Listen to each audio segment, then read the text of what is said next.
The Big Picture is an opinion show about literally whatever I want it to be about, which means I get to play favorites, promote ideas and outlooks I share, and offer my take on matters of the day up to and including the realm of politics. You've got a nice co-star here. Good. Yes. However, it's not necessarily what I'd term a political show, and while I don't necessarily steer away from the subject, I also, believe it or not, do not go looking for it either, not by editorial mandate or because I'm chasing ratings, mostly because I think it's not necessary. Politics is just shorthand for working systems of power, principles, and status within a given sphere of influence after all, so it's kind of always there as a part of everything, because if you're talking about where something fits or doesn't fit into the world or the culture, you are inherently talking about the politics of the thing, whether I run that Funny or Die shoulder hit clip again or not. I'm gonna run it again though. Anyway, here in the US last weekend we had 2 terrible mass shootings in less than 24 hours, which is, even for us, a lot. And in the deadlier of the 2, a guy went into a Walmart and opened fire after posting a rambling manifesto about white supremacy and racism and repeating a lot of ugly language that's not super far removed from stuff certain right-wing politicians and media figures say on the internet a lot, and that's bad, right? Yes, I don't think it's super controversial to just blanket statements say, that's bad, the other shooter person, also bad, anyone who randomly murders people, bad. This whole scene is just unequivocally f***ed up and bad. Can we at least agree on that it's all just bad? Okay, so that's the serious part. Tried to keep it short, but it needed to be there for context, so now we can move on to the stupid part. Movies are censored.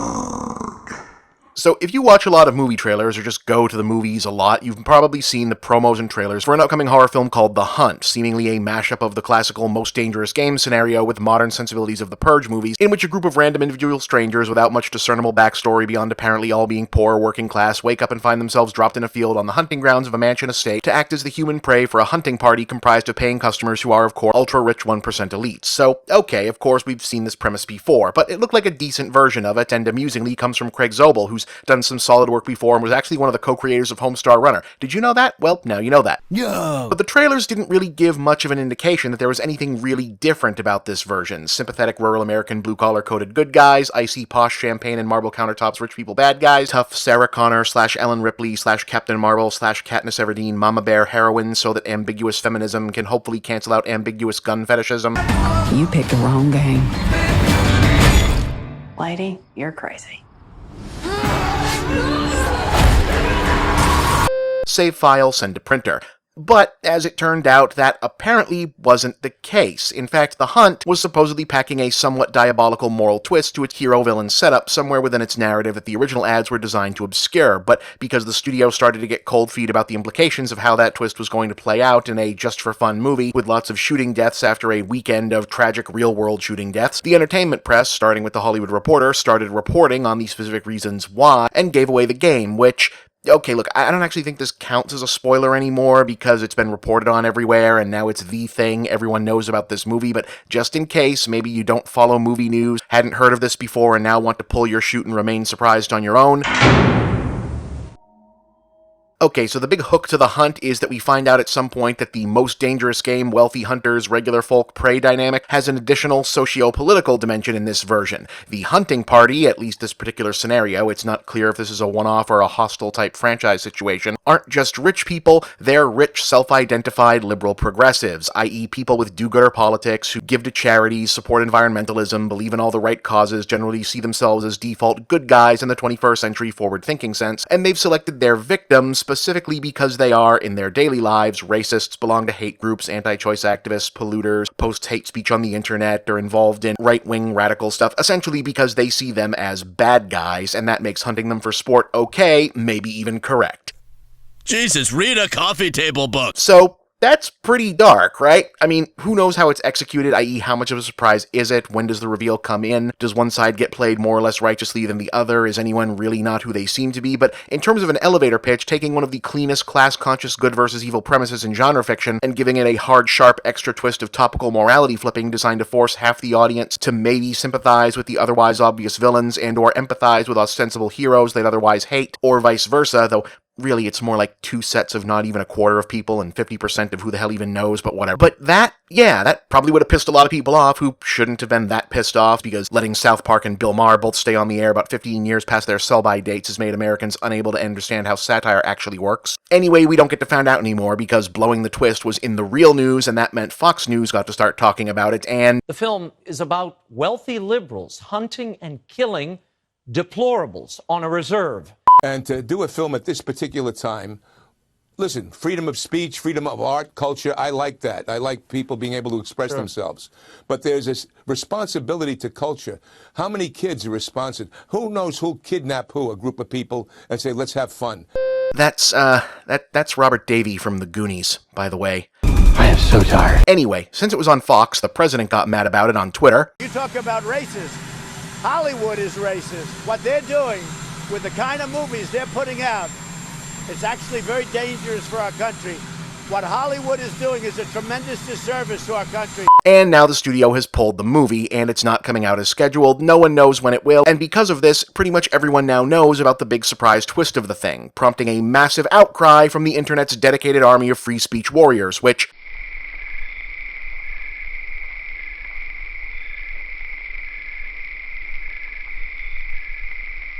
Huh. Well, how about that? Okay, so aside from this being a terrible precedent, whether you agree with or particularly care about The Hunt or not, does anyone else notice how stupid this kind of backlash against this kind of movie actually is? And I mean, aside from the perennially obvious fact that when you try to contain a controversial movie of this type, all you generally do is guarantee that when it does get released, a low-budget August throwaway title no one was particularly psyched for becomes an event with a bunch of eyeballs on it when it does get released, and maybe even as a see this to support free speech boutique release from another distributor, and then wind up as an evergreen cult item profit driver on home video, so good job. But beyond that, as I noted above, has no one else seen any politics, movie, or TV controversy of the last several decades and thus knows exactly how this is going to play out, or is it only me? Because I can tell you with very strong confidence that whatever the actual intent of the film and filmmakers was, the audience that ended up getting mad at The Hunt sight unseen because Fox told them to, would very likely have ended up deciding that the movie was actually on their side, and the guys reminiscent of them in the movie were actually the heroes regardless of where the plot actually goes. And plenty of people on the other side would have had the same knee-jerk reaction in the opposite direction and condemned the movie, also likely missing the same point entirely, see previous, i.e. satire Americans are bad at. I mean, hell, some of us still don't realize Starship Troopers was a comedy. I'm doing my part. I'm doing my part. I'm doing my part. I'm doing my part too.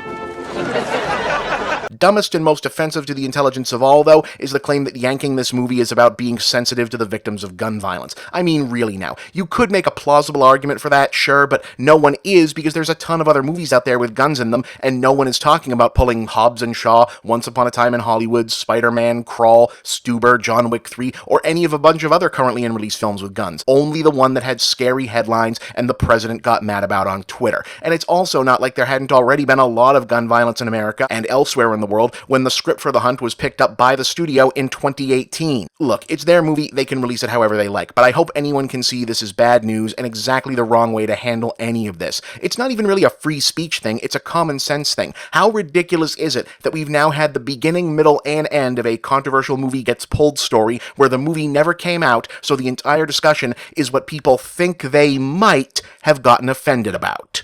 I'm Bob, and that's the big picture.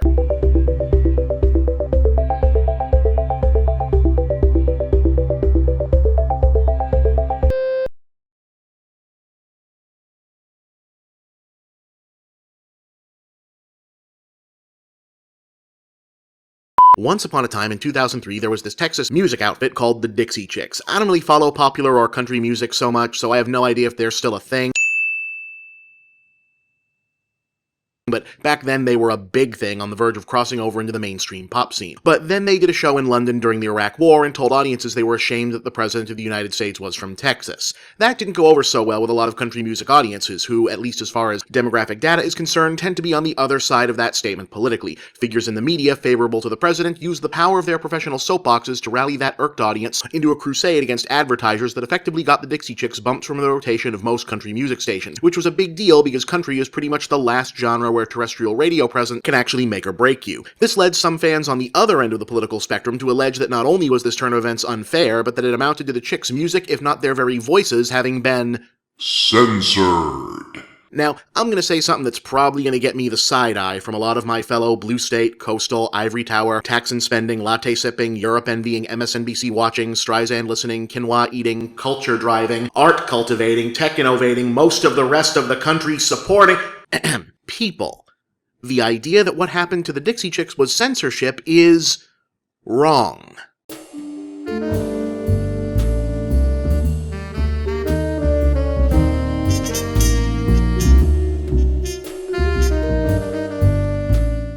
Alright, before we proceed, yes, I'm aware that the technical definition of censorship is an act of changing or suppressing speech or writing that is considered subversive of the common good. What I and the rest of us are also aware of is that there's a distinct difference between technical definitions, which are true in debate clubs, and practical modern parlance, which is true in life. For example, the technical definition of dork is a whale's penis, whereas the practical definition of dork in modern parlance is me in whatever year this Halloween photo was taken.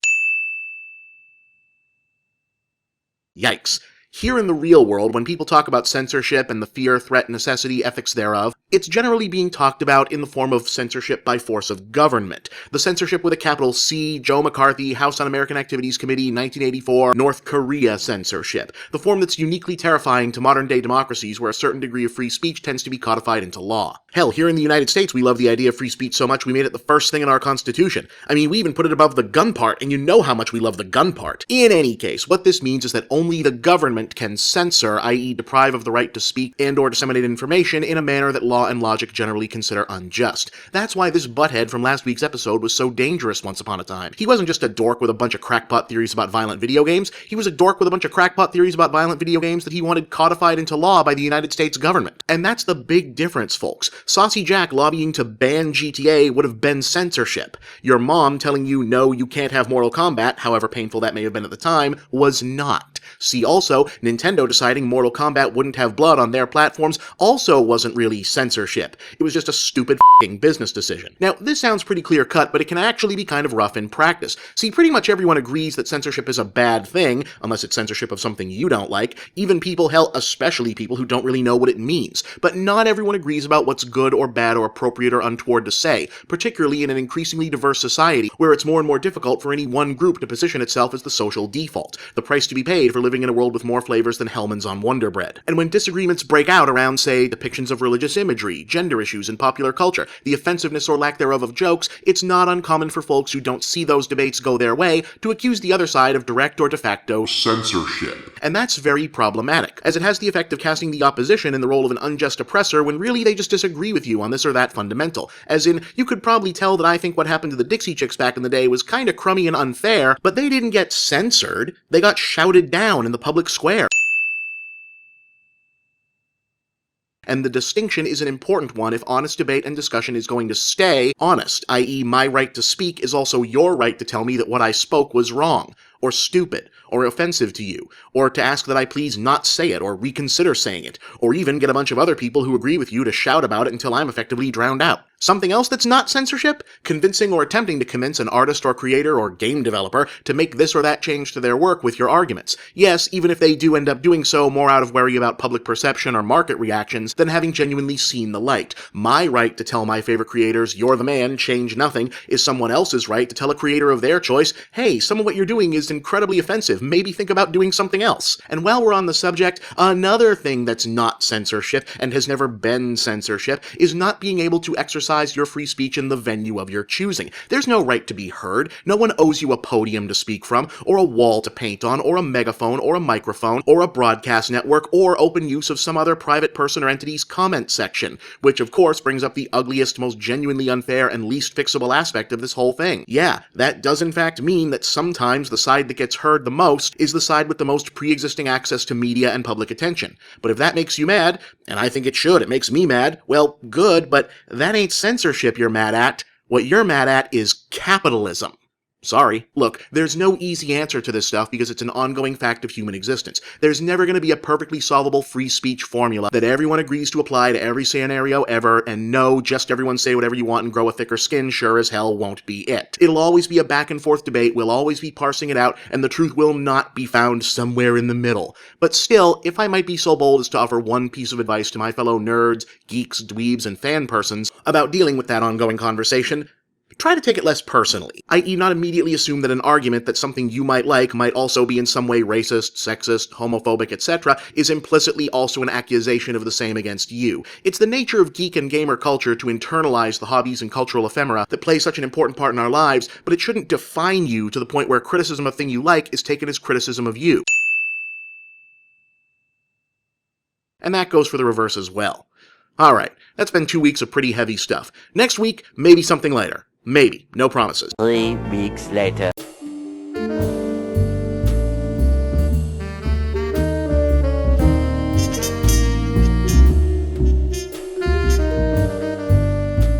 So, the Australian branch of Target has decided to discontinue selling Grand Theft Auto V following a petition from Change.org. Summary of events: store outlets of not the only or most important retailer in the world, geographically restricted to not the only or most economically influential country in the world, will no longer stock copies of a year-old video game. Well, that's a non-newsworthy event if I've ever heard one. Surely, with all of the things worth caring about going on in the world, this will have passed without any kind of... Let your torches and go!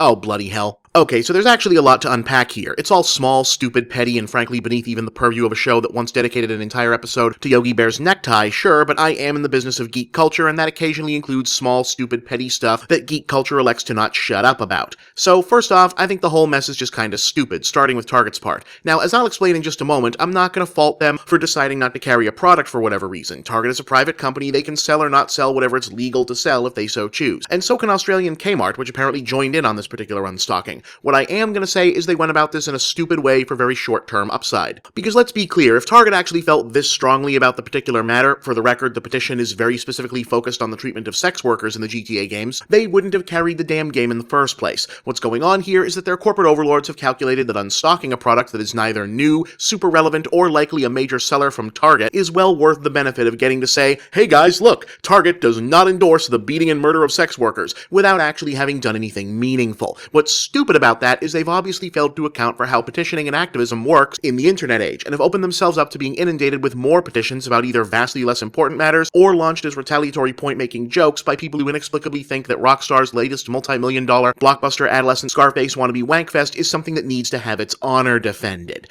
Congratulations, Target Australia, you've now made yourself the actual target of the randos with warped priorities and nothing to do with their time set. I hope it was worth it. Because the only thing dumber than Target pulling the game and making a big show of it, whatever you think of the merits of the petitioner's complaint, is people acting like this is a major event worthy of mobilizing grand-scale outrage, especially people calling it censorship. Setting aside how much I despise having to repeat myself, a private company deciding not to sell a certain item may be dumb or craven or cowardly or even just disagreeable, but it isn't censorship. Target decided not to sell a game because they think the image that projects is better for their profits. If you want to buy it, someone else will get your money instead of Target. That's called free market capitalism, kiddies. It's not a perfect system by any reasonable stretch of the imagination, but it is the best anyone's worked out so far. And what's more, calling this censorship does a huge disservice to the fight against actual censorship. For example, the Australian government actually does censor video games, for real. They have the classification board, and their function is to decide the ratings, which in turn decides which games can legally be sold in the country. That is a real, honest-to-God, capital C censorship, and that's what gamers should be fighting against. Not petitions made by individual citizens to private companies, neither of which can meaningfully censor anything. On the other hand,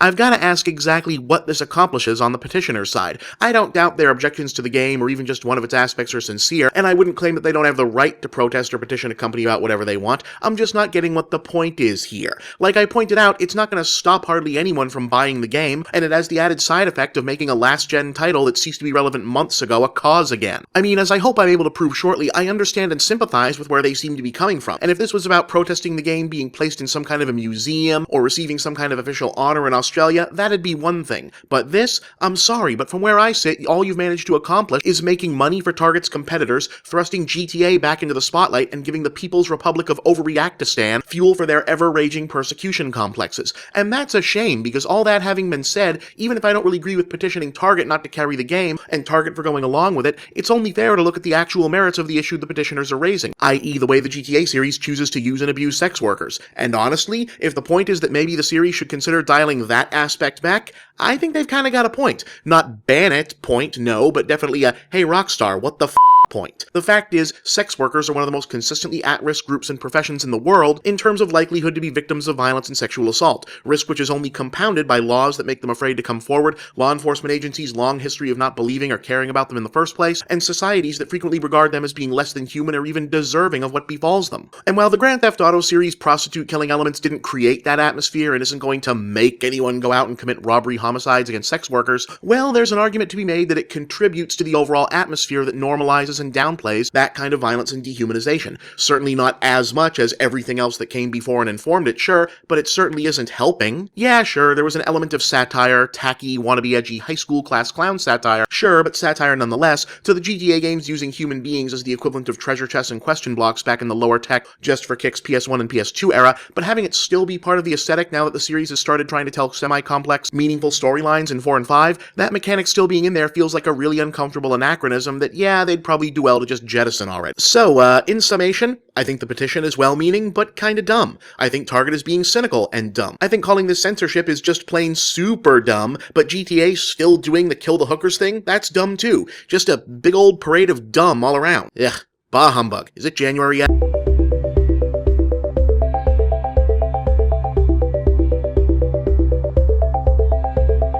We're doing this again? Okay, so enough people are visibly angry enough about racism that corporations feel they now have to make sure you know they care too, so HBO Max abruptly pulled its streaming version of 1939's Gone with the Wind from the service, leading to outrage from the no doubt tens of existing human beings who purchased a weeks-old video-on-demand service primarily marketing itself on a Friends reunion special and a longer, more violent version of a movie that bombed in 2017 specifically to watch a 4-hour Civil War-era melodrama, and now can only access it through YouTube, Vudu, Apple TV, Fandango Now, Movies Anywhere, Google Play, Amazon Prime, DVD, Special Edition DVD, Blu-ray, borrowing it from their great look, the point is, it is at least one extra step to watching the film and reaffirming that, yeah, The Wizard of Oz probably should have won Best Picture that year. Alright, I do actually have a long-ass, boring, thoughtful, academic, socially conscious, context of history versus realities of the now opinion about this kind of thing to offer, but it turns out I don't have to.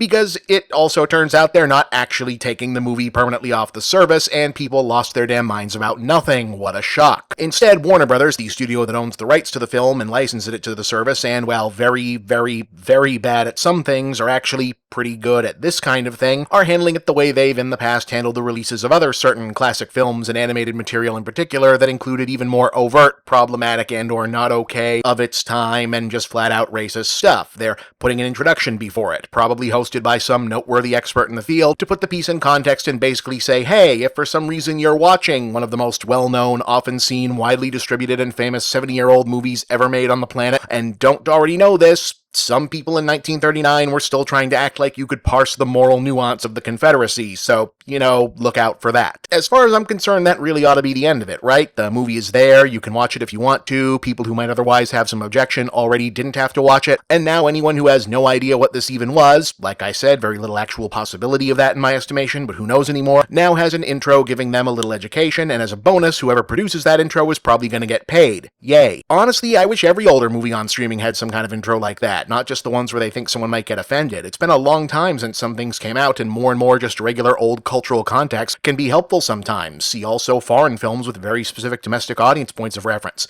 And also, you know, there's a lot of people with film degrees and student loans who could really use the work. The main thing that stood out to me about this is that it seemed to come basically out of nowhere relative to the current zeitgeist, at least from where I was sitting. I get why Cops is finally canceled. I mean, be honest, the real surprise there was that they were still making new episodes of Cops, and I bet CBS and NBC are both taking a look at their all Dick Wolf all the time programming blocks like, we might have a problem here. But I've watched a lot of news about protests and activism and legislation over the last 2 weeks, and I didn't hear anybody slipping, and someone should also do something about Gone with the Wind, in between all of the, hey, please stop killing people business. So it feels to me like this is one of those things where a corporation is trying to head off criticism they think might come, poorly, based on their own panicky, exaggerated stereotypes of what they imagine activists will be upset about, instead of actually listening to what's already there, like how in the new Looney Tunes shorts also premiering on HBO Max, Elmer Fudd doesn't use a gun anymore.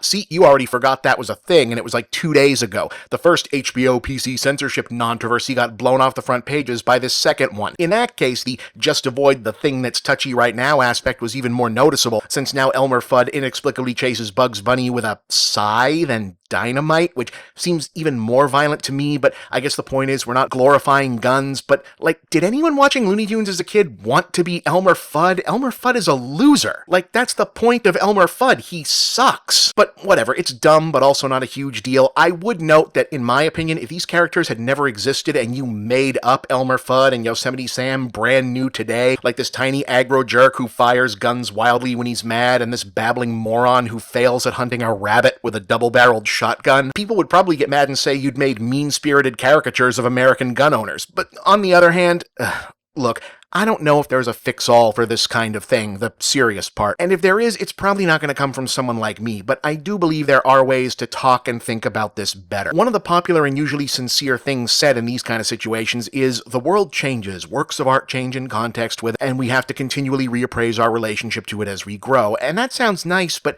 it's not really totally true. The racist stuff and the Confederacy glorifying stuff and all the other backward stuff in Gone with the Wind and other movies like it didn't suddenly become not okay at whatever point in the mid-60s enough white people had taken a racial justice elective in college. It always was not okay, and it's not accurate to say that it was the 30s and people back then didn't know any better.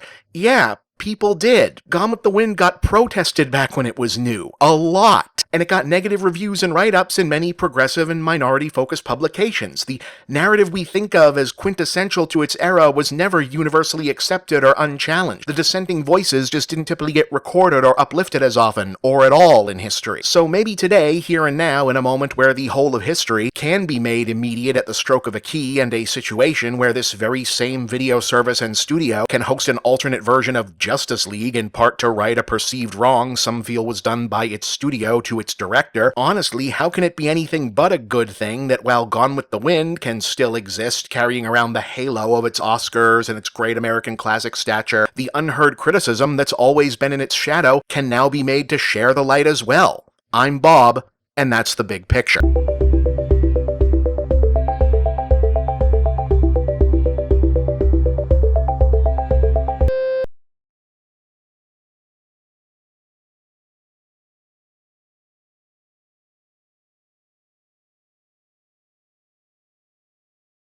Greetings. I'm the Game Overthinker. It is my job to facilitate discussion about video games and video game culture in a manner that is intellectual and introspective, with an ever-present openness to the idea that any opinion may prove to have merit. The conundrum before us today: can a violent video game make you violent? No, they do not! And if you say otherwise, I will pull your heart out through your asshole, rip your bottom jaw off, and shit down your throat, you social justice elephant.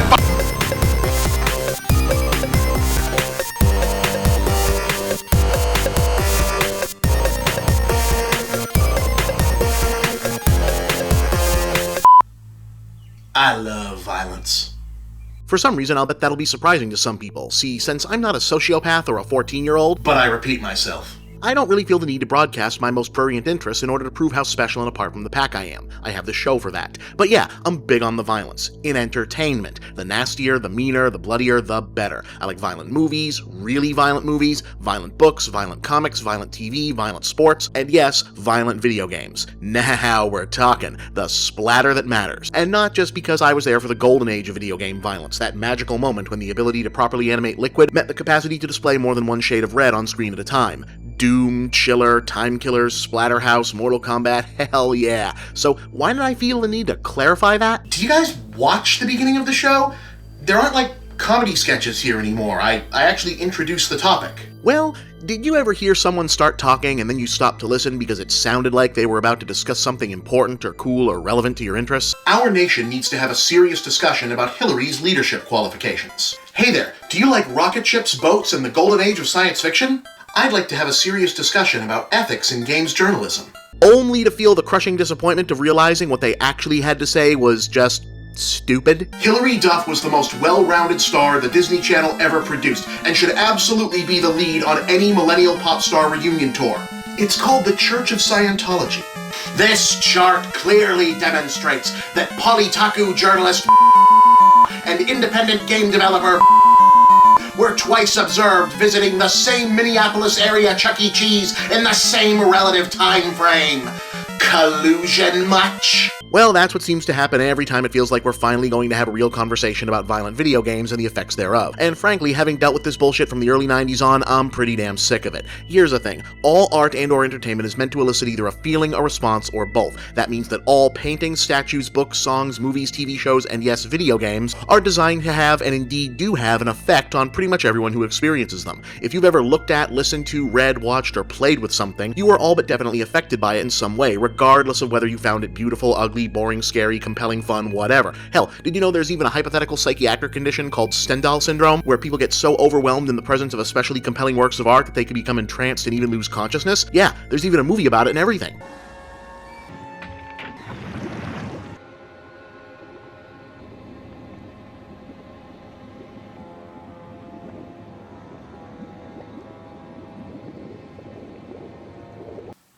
It's an unusual film. What this basically means is that any interaction you've had with any work up to and including video games where you felt something as opposed to nothing isn't simply interaction, it's also an experience. And what is a human being if not the sum total of their experiences? Water. We are mostly made of water. Now, even as obvious as this is, and always has been, the potential for actually discussing and exploring it excites me. See, while I'm perfectly comfortable with the idea that there's no shame in many or even the majority of games simply wanting to be fun, as gamers we know implicitly that they can be so much more than that. We can all name a game that made us happy, or angry, or sad, or where we learned something. Sometimes the wrong thing, because that's how media works. It doesn't brainwash, it doesn't control, it doesn't make you do anything, but it can nudge, it can prod, it can worm its way into the teeny tiny corner of your subconscious and become a part of you. And just as a trickle of water given enough time can split a mountain with erosion, or a tree root given similar time can crack the sidewalk, art and media can move the world. If that wasn't true, nobody would spend billions on media built specifically to say, buy this, sell this, desire this, eat this, drink this, wear this, worship this, play this, support this, vote for this, do this. And since video games are unique among all other media in their ability to combine presentation, interactive manipulation, built-in narrative, and the separate narrative of player engagement, the study of their ability to move and inspire us should be the important cultural discussion of the 21st century. Game creators should be lionized as the most vital artistic movers and shakers since the new Hollywood of the 1970s, with games journalists and critics as the on-site historians of the next great pop culture revolution, and gamers themselves as the pioneers charting the future course of humanity's drive to realize its very dreams. Instead, the discussion about how games do, can, and should, or should not, shape and affect is still very much arrested in the tired-ass censorship wars of the 90s, wherein some asshole goes, "Oh Lord, my boy, my baby boy, he played the Doom and the Mortal Kombats, and now I'm well and truly terrified he'll be shooting his school up, Lord. Oh, but forgive him, he knows not what he does, was them evil games what brought it out in him." And then gamers are still like, "No, they don't. Video games don't make anyone violent. In fact, they don't make anyone anything ever. They have absolutely no effect. Unlike every other piece of art and media ever created, video games uniquely leave absolutely no impression on anyone who comes into contact with them. They're meaningless. I renounce all of their inherent value. Just please, please don't ban or censor anything." And so it keeps going. Look, no video game has ever made anyone do anything. That's a stupid argument that no intelligent, relevant person is still making. And even if a few god-bothering cranks or helicopter parent busybodies are still ringing that particular bell, nobody should still care because nothing can come of it, or has come of it in a long time. Which means on the flip side, if you're still railing against the censorship boogeyman in an era where vile shit like border patrol, ethnic cleansing, and hatred are just sitting out on the web for anyone to buy or play, well, I'd say you're either being a little disingenuous, or you've been down in the bunker way too long and you need to come up for some fresh air. I mean, trust me, the present is actually pretty cool. Phones are basically tricorders now, Chinese democracy finally came out. I mean, it wasn't any good, but it came out. Hey, we had a black president. No, for real this time, not just in a movie. And video game censorship and bans are basically a dead issue. Unless, of course, you live in the alternate universe where not sold in Australian Targets is a definition of censored. The longer we keep having this stupid make-believe debate, the longer we're not having a much more interesting, and it must be said, pro-game and pro-gamer discussion about video games as vehicles for new kinds of storytelling, new levels of psychological engagement, new ways to teach, enlighten, even deliver a message, and our ability and responsibility to use and enjoy this vibrant, evolving medium in the best ways possible. Wouldn't you rather finally spread the word about what games can do, instead of panicking and tripping over yourself swearing about what they can't do? Doesn't that sound better, more enriching, more exciting, and well, more enlightening than pretending Jack Thompson is still stomping around out there saying GTA will make your kids a killer? I think so.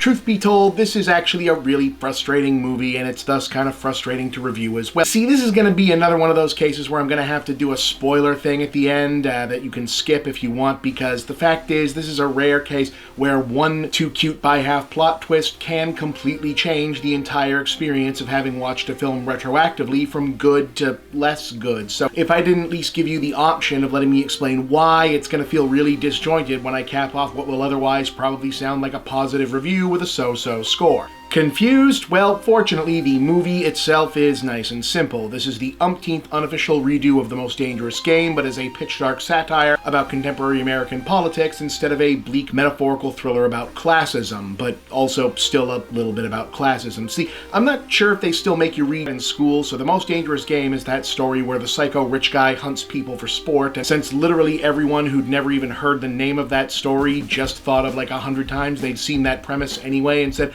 oh, that's where that's from. The Hunt is thusly able to just jump right into the scenario. A dozen or so regular folks find themselves dumped onto unfamiliar grounds of a mysterious manor, where a team of at first unseen wealthy elites intend to hunt and kill them. And while there's a Hunger Games-esque weapons cache waiting for the prey to use, the hunters have the better ones, and only a few of the prey even know how to use them or fighters survive in general. So it's not long after a few protracted, rather excellently staged slaughter and chase sequences, vastly helped by the canny touch of casting a couple slightly more recognizable classes of B-list stars among the first to eat it, that we establish the actual protagonist as the victim played by Betty Gilpin. And folks, she is with no exaggeration the reason to go see this movie.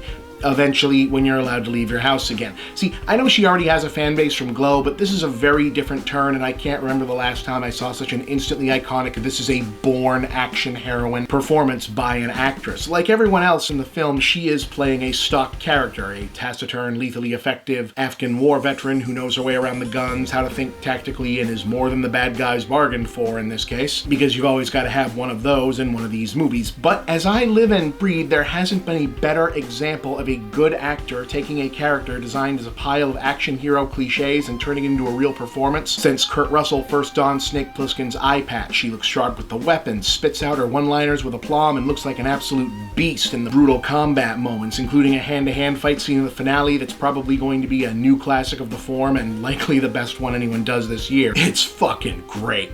And she still gets a chance to actually act, since this is all trying to be funny or at least clever along with the excitement. There's a scene where she has to do the here's the reason why I'm going to go get the bad guys instead of escaping easily while I have the chance tough guy hero monologue thing, but she does her version by barely saying actual words and instead emoting via eyebrow expression, a guttural grunt, and a gesture you could probably teach a whole semester of acting school on. It's an incredible moment. Like, I sat there saying, holy shit, I just watched Ash say groovy. I just watched I'm all out of bubblegum, you know, one of those iconic action hero cool badass things that people will be quoting forever if people bother to see this. But while she's carrying most of the weight, the rest of the film does its part too. It's well paced, the jokes are funny, the kills are inventive and messy fun, there's zero fat on this thing, and the other actors all do their part bringing life to broad caricatures when needed. So all in all, a really solid B throwback actioner elevated by a great lead performance. which sadly decides to set itself the fuck on fire, undermine the very things that made it fun, and annihilate all that goodwill with a succession of dopey Shyamalan-esque plot twists, and thus I can only generously give it a 5 out of 10.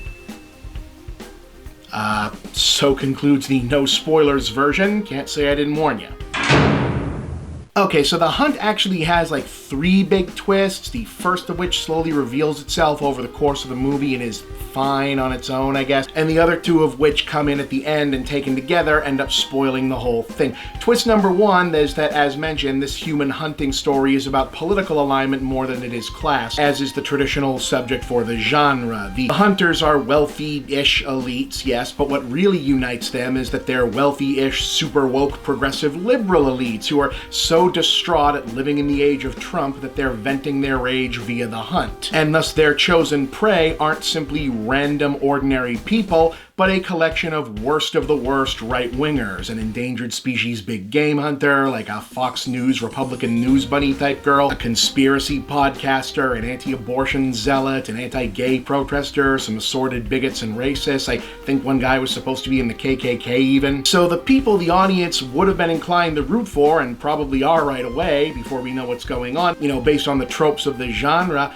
are actually all kind of horrible assholes, it turns out, and the supposed bad guys are, well, still bad guys, plus they're the smug, condescending kind of progressive liberals. But now it's a little murkier. Either way, basically the 2 worst kinds of white people killing each other. That's a solid enough hook. And not just because there's a joke in there about white people complaining about white people being one of the bad guy things. But then they make it less solid with an added number 2 twist. The hunters aren't really human hunters, or rather, they weren't until they were. They're actually a bunch of work friends who all lost their nice jobs because one of them was doxed online in a text message thread where they joked back and forth about how it would be fun to pull a most dangerous game on the deplorables, got turned into a fake internet outrage phenom called Manorgate, so the nominal leader of said work friends, played by Hilary Swank, decided they should get their revenge by kidnapping people who'd helped spread the Manorgate meme on the internet and doing it to them for real. Okay, that actually is kind of funny. But it leads to twist number 3. Gilpin's badass heroine character is there by accident. Yeah, they meant to abduct another woman with the same name, so not only is she not someone you'd try to fuck with on a hunt because you'd lose, she might not have been a deplorable right-winger type at all. In fact, she's the only character who expresses, yep, no political opinion anywhere in the film, and what few details she offers herself can be read multiple ways. And that's a fucking cop-out. That's cowardly. It's cowardly and it's pandering. See, most people see themselves as nuanced or closer to the middle, etc., when it comes to their politics, regardless of how extreme they may be either way. So turning your ultra-likable audience POV protagonist into an avatar of apolitical detachment at the last minute only serves to reaffirm that sense of comfortable moral righteousness in the audience, when what a film that wants to be treated like a big boy adult political satire ought to be doing is making that audience confront and consider their own views uncomfortably. Like, at least the straight-up reactionary version of this, where we're supposed to root for the prey unambiguously, or even a left-wing cousin to that, where it unabashedly took the hunter's side, or even an everybody sucks nihilistic version, where we just hate all of them, would at least have conviction. You can't cower and or nuance your way through topical satire. Jokes don't have lines. They have punch lines.